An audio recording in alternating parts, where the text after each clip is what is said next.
Assalamualaikum warahmatullahi wabarakatuh. Waalaikumsalam. Berjumpa lagi dengan saya Muhammad Amin di channel Media Ma'arif NU Banyumas.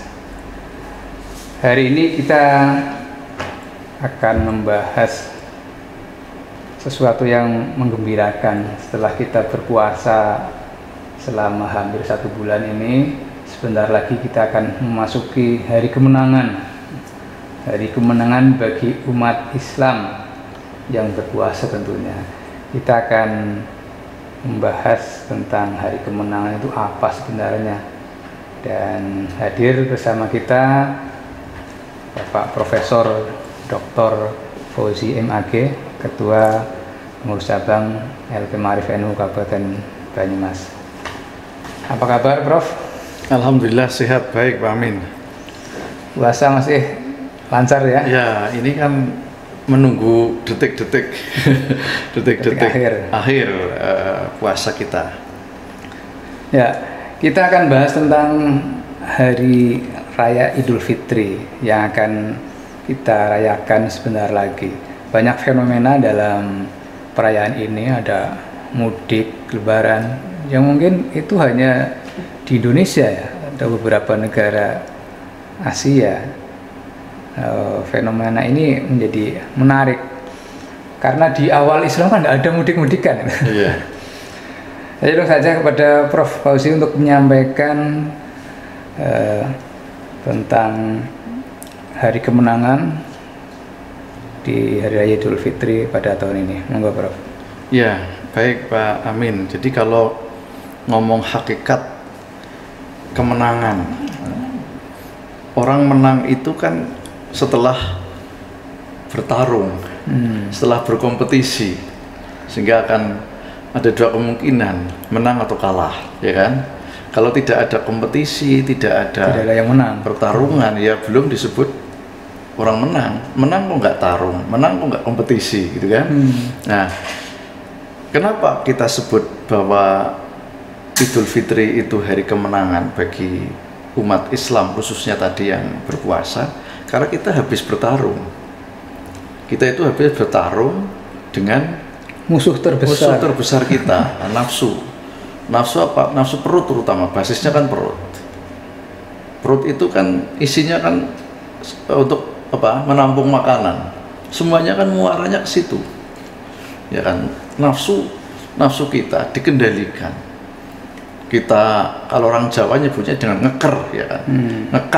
Ngekang hawa nafsu melalui ritual ibadah puasa, tidak makan, tidak minum, tidak menuruti syahwat, tidak mengikuti nafsu seksual di waktu berpuasa, menjaga mulut karena mulut yang kebablas itu merusak puasa dan lain-lain, ya kan?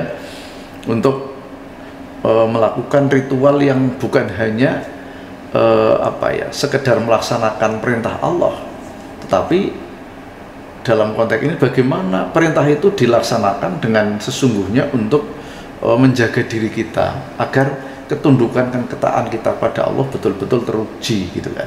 Disinilah hakikat orang menang ketika berhasil melawan tadi nafsu, ya, menundukkan nafsu, menundukkan hal-hal yang merusak terhadap pahala orang berpuasa yang semuanya itu bernilai tidak baik, ya kan, ngerasain orang, ya kan, melakukan fitnah dan lain-lain, itu kan dilarang karena merusak pahala puasa. Itu bisa kita jaga, maka setelah kita tarung dengan itu kita menang. Lah pertanyaannya, kita berpuasa sungguhan apa tidak? Gitu kan. Puasanya puasa di situ akan bisa juga ditanyakan, menang atau tidak sebenarnya. Iya. Ya, kita bisa mengukur diri sebetulnya. Tentu penilaian yang paling objektif kan oleh Allah sendiri. Makanya kan dalam sebuah hadis disebutkan ibadah-ibadah yang lain itu pahalanya jelas kan. Sekian, jamaah 27 kali lipat, baca Quran sekian, dilipat gandakan sekian. Tetapi untuk puasa kan Allah rahasia hanya untukku kan, gitu kan. Puasa itu untukku, untuk siapa? Allah yang akan membalas takaran itu. Makanya kalau kita mengatakan saya pasti menang, itu yaitu parameter subjektif. Kita mungkin bisa ini untuk menilai kita menang atau kalah Nah, dalam kita puasa tinggal itu bikin ada indikator. indikatornya Nah, apa gitu. Betul, indikatornya apa, ya kan? Indikator yang paling jelas itu kan di dalam surat Al-Baqarah ayat 183 ya, yang perintah ya ayyuhalladzina amanu kutiba alaikumusiyam kama kutiba alladzina min qablikum la'allakum tattaqun, ya kan? Parameternya adalah apakah Tatakunnya kamu itu ya. dengan puasa ini terantarkan dirimu menjadi orang yang betul-betul mutakin apa tidak. Nah, takwa itu kan konsepnya kan jelas, menjalankan perintah Allah dan menjauhi larangannya kan. Apakah setelah kita ditempa berlomba melawan nafsu kita kemudian lahir sebagai pribadi yang kemudian betul-betul konsekuen menjalankan dawuh pangeran apa ora? Meninggalkan larangannya apa tidak? Apakah kita kembali lagi biasa saja? Maka disitulah refleksi diri kita untuk membuat indikator-indikator sederhana. Apakah sholat kita semakin taat apa tidak? Apakah kemudian omongan kita semakin baik apa tidak? Apakah kemudian semangat sedekahnya, zakatnya dan lain-lain gitu kan? Sebagai wujud mengamalkan perintahnya Gusti Allah, termasuk apakah semakin kesini semakin menjauhi kemaksiatan apa tidak, semakin jangan-jangan malah sebaliknya gitu. Maka indikator yang dibuat oleh Al-Quran, oleh Allah, yaitu ketakwaan kita menjadi parameter utama dari edukasinya orang berpuasa. Jadi puasa ini kurikulum ya, kurikulum pendidikan Ramadan ya puasa itu. Kalau ditarik lagi secara lebih spesifik, yang menang adalah orang yang setelah selesai berpuasa ada perubahan positif. Ada perubahan positif, betul. Ada perubahan positif. Ada peningkatan ke arah yang lebih baik. Puasanya berlanjut, tidak hanya di Ramadan. Sholatnya juga lebih Dan khusyuk. makna puasa dalam konteks konteks pengamalan kehidupan kan tentu bukan sekedar puasa dari makan dan minum, Pak Amin. Apakah setelah bulan puasa ini kita itu semakin berpuasa terhadap nafsu, menjaga diri dari hal-hal yang kotor, yang rusak apa tidak gitu loh. Maka implementasi dari kita menahan nafsu, menahan lapar, haus itu kan sebetulnya bagaimana kehidupan keseharian meskipun di luar bulan puasa, meskipun kita tidak puasa makan minum, tapi ada semangat untuk menjaga diri, untuk imsak, ya kan? Kan kata-kata as-saumu artinya kan al-imsaku, menahan, menjaga diri kita dari hal-hal yang merusak nilai-nilai kemanusiaan, nilai-nilai diri kita sebagai seorang manusia, merusak kesolehan, merusak martabat kita sebagai hamba Allah. Kita jaga. Jadi intinya puasa itu menahan ya. Menahan supaya tidak berbuat yang negatif, yang melanggar aturan, menuruti nafsu. Kalau sudah bisa menahan, berarti nafsunya terdidik. Nah, puasa Ramadan itu mendidik itu, kurikulumnya itu, sehingga kalau lulus menang terbentuk pribadi so'imin so'imat. Maka ada yang mengatakan Ramadan adalah bulan tarbiyah. Betul. Ya? Karena intinya di sini ada Betul. pendidikan terhadap jiwa manusia supaya lebih cerdas ya, menjadi hamba yang lebih soleh. Fenomena di masyarakat ini puasanya ada beberapa mungkin ya yang bukan menahan diri secara penuh, tetapi hanya memindahkan waktu makan aja itu, yang biasanya siang dipindah jadi malam, tapi jumlahnya tetap. Ini bagaimana ini, Prof? Jumlahnya tetap gitu ya. Iya. Jadi pagi banyaknya sahur malah tambah banyak gitu juga.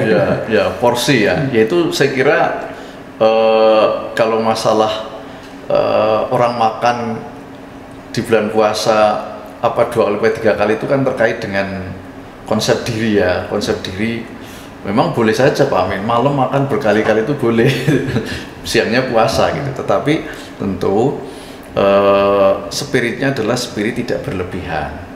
Kalau kemudian itu sampai kepada berlebihan dan hanya sekedar memindahkan tanpa ada makna keprihatinan atau kepedulian gitu ya terhadap sesuatu yang menimbulkan kemafsadatan, saya kira juga itu nggak baik gitu kan.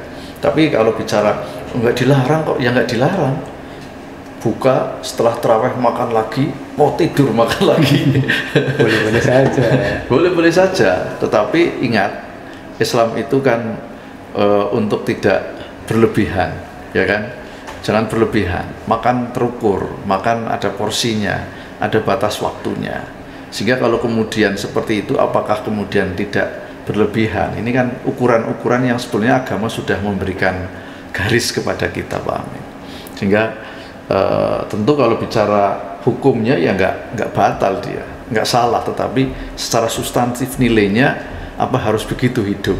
Mungkin kalau orang anak sekolah ujian itu nilainya kan beda-beda ya, ada yang 7, 8, 9. Sama-sama lulus tapi ya sama-sama lulus tapi skornya ya tentu kualitasnya kan berbeda-beda. Sama dengan orang berpuasa, bahwa tidur itu kan pahala, ya kan? Berpahala, betul pahala. Akan lebih baik mana antara yang sehari siang dari pagi setelah subuh sampai mau maghrib tidur terus, dengan yang kemudian tetap beraktivitas, beramal soleh dengan berjaganya dia tanpa harus kemudian melakukan kemaksiatan. Saya kira kalau saya sebagai manusia kan mengatakan ya lebih maslahat, lebih baik yang ibadahnya yang banyak tantangannya. Iya, banyak hambatan, banyak ujiannya gitu ya. Bahwa kita mengatakan naumu soimi ibadah ya kan? Itu kan dalam rangka bahwa tidur itu bisa menjadi ibadah, karena ketika tidak tidur tidak mampu menjaga, malah bermaksiat ya, menjaga diri dari tantangan godaan, sehingga tidur sajalah itu lebih baik. Karena semua aktivitas orang puasa itu kan kata Nabi kan nilainya ibadah kan, yang luar biasa pahalanya, dilipat gandakan pahalanya. Betul, pahalanya dilipat gandakan gitu. Berarti kalau tidak tidur tetapi berbuatnya baik malah lebih baik. Lebih kan? Baik, lebih berkualitas menurut saya. Kan di samping tadi mendapatkan ujian dan lolos, ya kan, tetapi juga kemaslahatannya ada, kemanfaatannya ada. Maka jangan sampai ini para guru, para pekerja kemudian tidak masuk kantor, muridnya tidak diajar karena tinggal tidur, ya. Ini saya kira kan madharat. Lebih maslahat bangun, siapkan materi, datang ke kelas, didik murid-murid, ajari dengan baik, karena memang sekolah nggak libur misalnya. Tentu lebih maslahat daripada guru yang bolos dengan dalih saya lagi ibadah, apa tidur gitu kan. Tentu ini konteksnya harus kita cermati. Logikanya harus diubah. Tidur saja berpahala, apalagi kalau bangun dan berbuat baik. Betul. Jadi argumennya harus begitu. Kemudian ini menjelang Lebaran ini kan fenomena Indonesia yang tadi saya sebutkan, adanya mudik ya, mudik Lebaran. Mungkin Pak Prof juga mudik nanti ya. Iya, insya Allah, karena pemerintah sudah membolehkan kita mudik. Insya Allah mudik. Ini dalam pandangan agama tentang mudik ini bagaimana ya Prof? Iya, ya kalau terminologi formal dalam Islam kata mudik tentu kan nggak ada. Nggak ada. Yang ada dalam Islam nggak kan ada hadis tentang mudik ya. Ya, yang ada kan silaturahim, ya kan? Silaturahim ada, Pak Amin. Jadi substansinya dalil mudik ya silaturahim, ya kan? Silaturahim kepada rahim kita. Makanya kalau kita gambar mudik itu kan orang yang sudah seperti udik itu kan tempat kelahiran kan. Tempat kelahiran, orang-orang sudah bertebaran ke mana-mana, kemudian ingat kembali kepada asal muasal kita, untuk ingat kepada orang tua, pada keluarga, dijalin. Kalau orang Jawa mengatakan nepungke pas seduluran, nepungke ya silaturahim. Rahim kita ada di sana, meskipun mungkin bapak ibunya sudah meninggal, tapi masih ada Pak D-nya, Pak Lik-nya, atau mungkin sepupunya atau kakaknya, adiknya. Kita raketkan kembali dengan tradisi silaturahim yang dalam bahasa tradisi kita dengan istilah mudik, kembali ke udik, kembali ke asal kita, dalam rangka menyambung dengan saudara. Ya, berarti mudik sebenarnya punya makna sangat positif, sangat islami dalam konteks itu gitu ya. Nah, beruntung kita di Indonesia ini, itu tradisi Islam Indonesia yang sangat manfaat lah ya, sangat edukatif juga. Di samping apalagi kalau kemudian orang-orang sukses, sudah sukses di kota atau di tempat lain, pulang kampung bawa oleh-oleh, berbagi rezeki, amplop kepada saudara, itu lebih maslahat lagi. Pak Profesor sudah menyiapkan amplop ini ya? Ya, adalah nanti.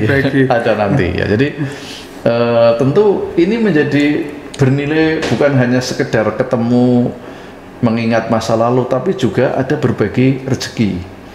Dan itu saya kira lazim terjadi pada kita. Ya, orang dari kota pulang bawa bingkisan, bawa kaleng roti, apa yang di desa nggak ada. Meskipun kadang pulangnya ke kota lebih banyak dapatnya.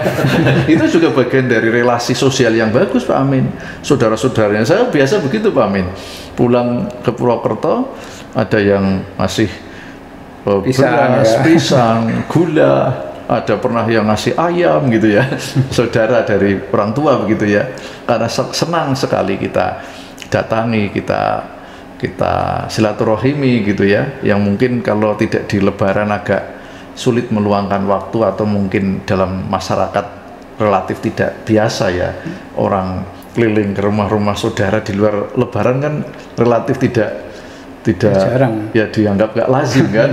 Nah, kalau Lebaran itu lazim sekali, dan semua pintu menjadi sangat terbuka dan kegembiraan ada di situ. Indahnya masyarakat indahnya kita, Islam Indonesia, Pak Amin. Ya kan? Ini Islam Indonesia mudik itu, Pak. Islam Nusantara, Pak Amin. Mungkin yang menjadi masalah ketika fenomena mudik ini lebih dominan daripada makna hari raya Idul Fitrinya. Idul Fitri kan kembali fitrah, menangan setelah berpuasa. Tapi banyak orang lebih menantikan bukan kemenangan melawan hawa nafsunya, tetapi rindu mudiknya ini bagaimana ya, Prof? Saya kira ya kita tentu harus memahami bahwa masyarakat kita kan banyak sekali ragam kualitas berislamnya ya, atau beragamanya. Satu sisi memang idealnya ya substansi orang berpuasa ya bagaimana tadi bisa melahirkan pribadi-pribadi yang lebih bertakwa, ya kan. Tetapi apakah orang mudik juga bukan ekspresi orang bertakwa? Saya kira ekspresi orang bertakwa juga jika kemudian tidak bernuansa berlebihan, tidak memaksakan situasi yang tidak semestinya dilakukan, ada nuansa pamer kadangkala ya, karena sukses kemudian pulang menunjukkan kemewahan di depan orang-orang yang mungkin hidupnya sederhana, ya kan? Itu yang mungkin harus dihindari, karena perilaku seperti itu kadangkala muncul di masyarakat kita. Tapi substansinya menurut saya mudik itu ya cerminan orang berpuasa, karena ketika orang berpuasa kan hablum minallahnya sudah bagus, tinggal dikuatkan, ya kan, hablum minannasnya, ya kan, agar apa? Termasuk kelanjutan dari ibadah bulan Ramadan. Karena dan Ramadan kita sudah banyak munajat, istighfar kita, taubat kita diterima, tapi masih ada ganjalan kepada sosial. Ada salah omong, ngerasani mungkin. Maka dalam Islam kan kalau kita punya salah pada orang ya harus ijab kabul kan. Ada omongan kan. Kepada Allah istighfar langsung pada Allah. Tapi kita sampean punya salah dengan saya kan dianjurkan ya sampean langsung kepada saya kan. Tidak cukup istighfar. Ya tidak cukup istighfar. Ya Allah, saya mohon padamu moga-moga Pak Fauzi memaafkan saya. Kan nggak bisa begitu. Anda harus kemudian menghubungi saya, ketemu saya. Nah, saya kira ini ada kaitan. Ibadah puasa disempurnakan dengan ibadah sosial, ibadah silaturahim. Silaturahim itu ibadah menurut saya, karena ada hubungannya dengan hablum minannas kan. Bagaimana mungkin konflik-konflik sosial yang pernah terjadi, kakak dengan adik sempat nggak rukun, padahal dipisahkan tempat yang jauh hanya karena persoalan WA, persoalan di grup keluarga kadang kan gitu kan, ada omongan. Nah makanya diklarifikasikan, diklirkan, diijab kabulkan, kalau bahasa kita kan halalan atau halal bihalal gitu kan, saling menghalalkan segalanya, menerima kemaafan. Ditambah lagi tradisi mudik silaturahim kepada leluhur melalui ziarah kubur, Pak Amin. Ini luar biasa, ya? Bukan hanya nengok yang masih hidup, juga mengingat kematian dengan mendatangi kubur, mengingat jasa-jasa para orang tua yang sudah tidak ada, seraya mendoakan mereka agar diberikan kenikmatan kubur. Wah, itu ajaran Islam yang luar biasa gitu kan. Dan itu tradisi ya, tradisi positif, tradisi Islami kita, Pak. Jadi indah sekali ya kita dari Islam Nusantara atau Islam Indonesia itu gitu loh. Jadi Islam di Nusantara. Jadi pingin lebaran cepet-cepet ini, Prof. Ya, kalau Pak Amin mudiknya kemana ini? Ke Singasari ya. Setiap hari mudik. Mudiknya ya lokal aja. Ya, tapi itu penting. Sebetulnya kalau punya kesempatan mudik itu ya sebaiknya jangan hanya Idul Fitri kan. Cuma karena ada kaitan dengan mungkin jarak jauh, butuh modal, butuh bekal, harus mengumpulkan, kan saya kira inilah hebatnya tokoh-tokoh kita dulu, Pak, menciptakan tradisi halal bihalal, tradisi kumpul ketemu keluarga ya, yang sekarang juga kadang menggunakan istilah reuni, Pak, ya enggak? Ya. Momen untuk reuni ya, itu jadi bahasa pertemuan keluarga pun dengan istilah reuni bani apa gitu ya. Silaturahim bani apa. Istilah reuni kan dulu melekat pada alumni sekolahan. Sekarang reuni sudah digunakan untuk berbagai momen, orang mengumpulkan sesuatu yang dulu pernah bersama-sama gitu loh. Dan ini Prof mungkin menyampaikan ucapan selamat kepada warga Ma'arif khususnya dan masyarakat Banyumas, walaupun ini belum Lebaran ya. Iya. Sebagai pesan-pesan dari Ketua Ma'arif untuk warganya, monggo. Iya. Baik, Pak Amin, mengakhiri podcast pada kesempatan ini dengan datangnya Idul Fitri, tentu saya sampaikan selamat menyambut Hari Raya Idul Fitri. Semoga kita betul-betul menjadi pemenang, Pak Amin. Jadi pemenang, amin. Orang yang sukses menjalankan ibadah di bulan Ramadan, khususnya ibadah puasa, dan kita dimasukkan golongannya orang-orang yang bertakwa. Selamat Hari Raya Idul Fitri. Keluarga besar Ma'arif Banyumas tentu berbahagia, bersyukur. Mudah-mudahan Allah terus melimpahkan berkahnya kepada kita sehingga keluarga Ma'arif Banyumas selalu sehat, berkah, dan meningkat terus, berkembang, diterima dengan baik oleh masyarakat. Dan tentu atas nama Ketua Ma'arif, mohon maaf yang sebesar-besarnya atas segala kekurangannya, dan kepada seluruh pendengar, pemirsa podcast Ma'arif NU Banyumas Channel, mohon maaf jika ada hal-hal yang kurang berkenan selama 1 bulan ini melalui ngaji Ramadan Ma'arif NU Banyumas. Selamat Idul Fitri 1443 Hijriah. Mohon maaf lahir dan batin. Terima kasih, Pak Amin. Ya, terima kasih Prof.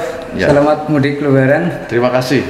Selamat berhari raya juga kepada para warga Ma'arif Banyumas khususnya. Mudah-mudahan kita semua diberi kemenangan. Amin. Sekian, Assalamualaikum warahmatullahi wabarakatuh. Waalaikumsalam warahmatullahi wabarakatuh.